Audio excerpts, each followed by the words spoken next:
Hi. It's a little early for that.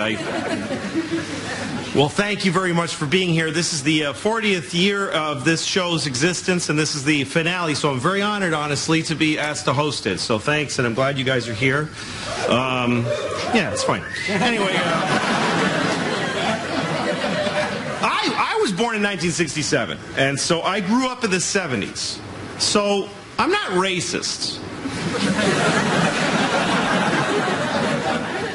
However, I do have mild racism. It's exactly the same as it was in the 70s. It's been the same fights, and you know what? It's boring now. That's the worst part of it. When I was a kid, we were like, ugh, but you can't go like this for like 1,000 years. After a while, when you fight, people don't care, because when you're just both, you just keep fighting. Everybody's like, those guys are dicks. They just fight. That's what it's like. You know, like I have 2 kids, and they fight sometimes. And when they first start fighting, I get concerned. I go in their room, I'm like, hey, what's going on? What's wrong? Why are we having some feelings? Can we listen to each other, please? Can we please just listen to each other? Okay, you go first. And then she goes, she's like, yeah,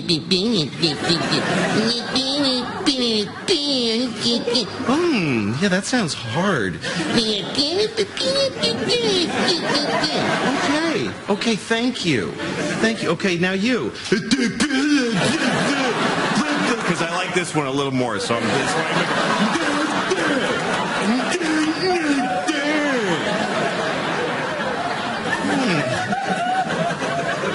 and they work it out. You help them work it out. But if they keep fighting, you stop doing that. After a while, you just go in the room and you just go, hey, just shut up.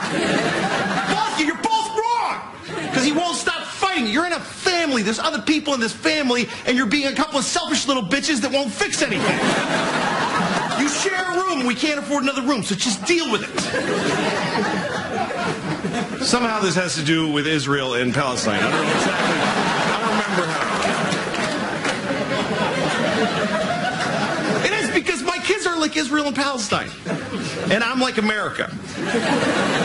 The little one's like Palestine because she always gets screwed. She gets the worst deals. She's like, she threw a rock at my face. I'm like, you're fine.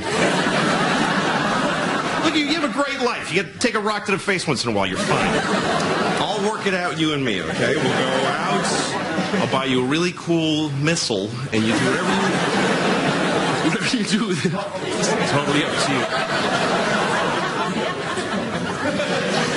The 70s were very different. In the 70s, there was a child molester that lived in my hometown. And it wasn't a big deal. It wasn't like, we caught a child molester. It was just like, yeah, that's the house where the child molester lives. He lives where, hey, kids, don't be stupid or you'll get molested. Just stay away from the child molester house. I know because he did something to me when I was your age. So just stay away from the child molester house. We really did. We had a town child molester. His name was Jean Baptiste. It's a true story. He liked teenage boys. That's when you would find out, because I was a teenage boy. He didn't like me. I felt a little bad. And then I had one friend who used to get in the car. He'd be like, sure, I'll go. And he'd get in the car. He'd go to McDonald's and eat a burger. And then he'd say, see ya. And he'd just take off. And Jean-Baptiste was like, oh, I did not get to that child.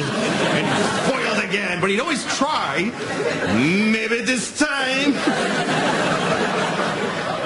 Because child molesters are very tenacious people. They love molesting childs. It's crazy. It's like their favorite thing. I mean, it's so crazy because when you consider the risk in being a child molester, speaking not of even the damage you're doing, but the risk, there's no worse life available to a human than being a caught child molester. And yet they still do it.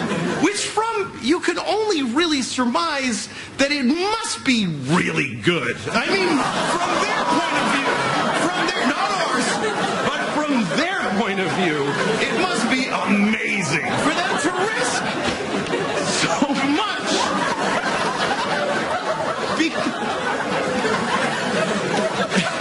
How do you think I feel? It's my last show, probably.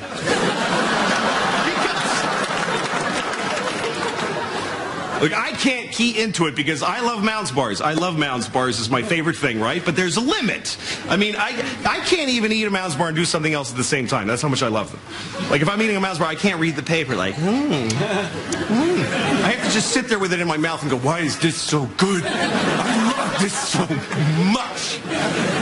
And because they delicious. And yet, if somebody said to me, if you eat another Mounds bar, you'll go to jail and everybody will hate you, I would stop eating them.